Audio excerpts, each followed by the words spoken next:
আসসালামু আলাইকুম সুপ্রিয় দর্শক।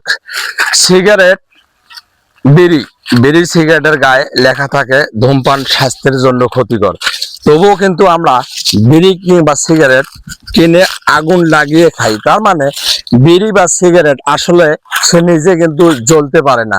তার সতর্কীকরণ বিজ্ঞপ্তি থাকার পরও আমরা যখন টাকা দিয়ে সেই বিড়িটা কিংবা সিগারেট কিনে এর মাথায় আগুন ধরিয়ে দেই, ঠিক তখন সে কিন্তু জ্বলে ওঠে এবং সে যে ধোঁয়াটা ছাড়ে সেই ধোঁয়াটার মাধ্যমে আমার শরীরের লাশ সহ ভিতরে যে ধূমপানজনিত সমস্যাগুলোর সৃষ্টি হয়। তার মানে নিজ ইচ্ছায় আমি কিন্তু আমার জীবনটাকে নিঃশেষ করার জন্য সিগারেটের মাথায় আগুন ধরিয়ে দিলাম।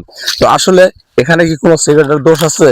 এই অর্থ দিয়ে নিজের পকেটে টাকা দিয়ে আমি সিগারেট কিনলাম এবং সেই সিগারেট ম্যাচের আগুন জ্বালিয়ে নেশায় পরিণত করতেছি, ধূমপান করতে। ঠিক তেমনি আজ আমাদের সমাজের মধ্যে কোনো নারী কিংবা স্ত্রী অর্থাৎ স্বামী স্ত্রীর মধ্যে বিভিন্ন জায়গার মধ্যে আমরা যে পারিবারিক সমস্যা দেখি, পারিবারিক অশান্তি, মনোমালিন্য কিংবা ডিভোর্সের মতন একটা সমস্যা দেখতে পারতেছি। আর এই সমস্যাটা রহ কিন্তু আমাদের সমাজে চলছে। এর পিছনে যে কারণটাকে বুঝিয়ে দেওয়ার জন্য সিগারেটের বিষয়টা কিন্তু উল্লেখ দিয়েছি।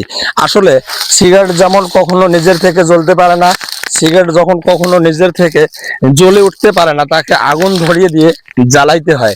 ঠিক কোনো স্ত্রীর প্রতি যখন আপনি কোনো সন্দেহ পোষণ করবেন, কোনো খারাপ মনোভাব পোষণ করবেন, তার চরিত্র সম্পর্কে বিশ্লেষণ করবেন, তার পারিবারিক মর্যাদা সম্পর্কে আচরণ করবেন, তার ইজ্জতের উপর লাগে এমন কোনো কথা যখন আপনি বলার চেষ্টা করবেন, ঠিক সেই মুহূর্তে আপনাদের এই দাম্পত্য জীবনটা, আপনার সাংসারিক জীবনটা, এটাতেও কিন্তু অশান্তির সৃষ্টি হয়ে যায়।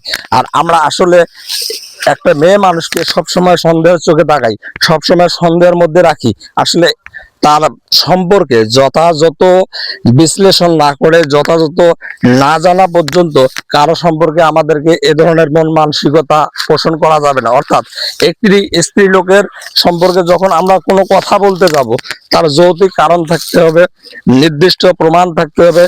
তাহলে হয়তোবা যদি ওই স্ত্রী লোকটার সম্পর্কে আমরা সন্দেহ পোষণ করি, সে কিন্তু মেনে নেবে। অযৌক্তিক ভাবে যদি তার সম্পর্কে তার চারিত্রিক কোনো আলোচনা কিংবা বৈশিষ্ট্য নিয়ে আলোচনা করতে যাই, এতে করে সংসারে মনোমালিন্য সৃষ্টি হবে, সংসারে দ্বন্দ্ব সৃষ্টি হয়ে যাবে। এমনকি এক পর্যায়ে ওই মেয়েটা কিন্তু বিপদগামী হওয়ার, পথভ্রষ্ট হওয়ার জন্য একটা পথ তৈরি করে নেবে।